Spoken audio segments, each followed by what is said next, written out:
Sinabi ng Nabi sallallahu alaihi wasallam, "Man sana'a ilaykum ma'rufan fakafi'uhu." Sino man ang gumawa sa inyo ng kabutihan ay suklian ninyo. Sino man ang gumawa ng kabutihan, tinulungan ka, suklian mo. May ginawang kabutihan para sa iyo, suklian mo. Kung magbibilang tayo ng mga kabutihang ginawa, mayroon pa ba tayong may tuturo na may mas maraming kabutihan ginawa kaysa sa kanila? Wala. Ang kanilang paghihirap na dinanas para lamang sa atin ay walang bayad at kailanman hindi natin mapapantayan at hindi natin mababayaran. Merong isang Yamani na mula Yaman hanggang Makkah, kaniyang pasan sa kanyang likod ang kanyang nanay.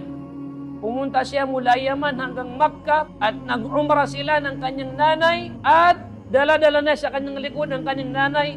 Nagtawaf sila sa Kaaba at naglakad sila sa Baina Safa wal Marwa.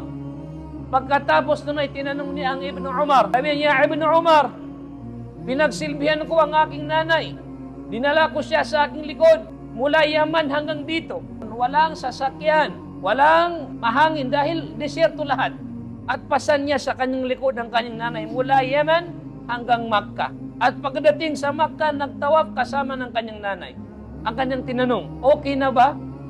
Nabayaran ko na ba? Napantayan ko na ba ang kanyang paghihirap para sa akin? Sapat na ba ito na bilang kabayaran sa kanyang ginawa? Ano ang sinabi ng Ibn Umar? La, walau bisafra. Hindi kahit katiting man lang. Hindi mo siya nabayaran, hindi kayo napantayan.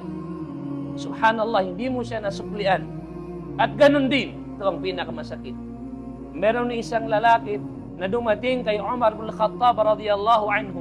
Kaniyang sinabi, Ya Amir al-Mu'minin, ngayon ako na lamang ang nagsisilbi sa aking magulang. Matanda na siya. Ang aking nanay matanda na at ngayon hindi niya na kayang pumunta sa CR liban na siya ay dala-dala ko sa aking likod.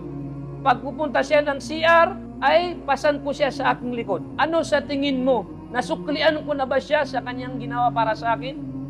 Ano ang sinabi ng Umar? La wallah, sumpa kay Allah, hindi mo siya nasuklian. Wala kang nagawa para sa kanya. Paano yun? Na walang halaga ang aking ginagawa. So tingnan nyo to.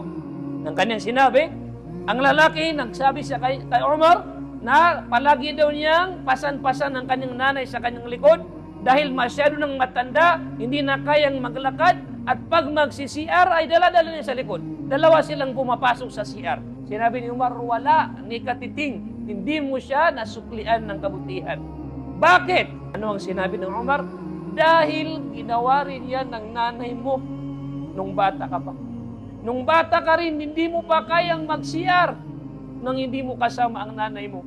Kung saan-saan mo lang iniiwan ng dumi mo. Kung saan-saan ka lang umiihi. At nakasunod palagi ang nanay mo. Pero hangarin ng nanay mo na mas lumaki ka pa at manatili kang buhay.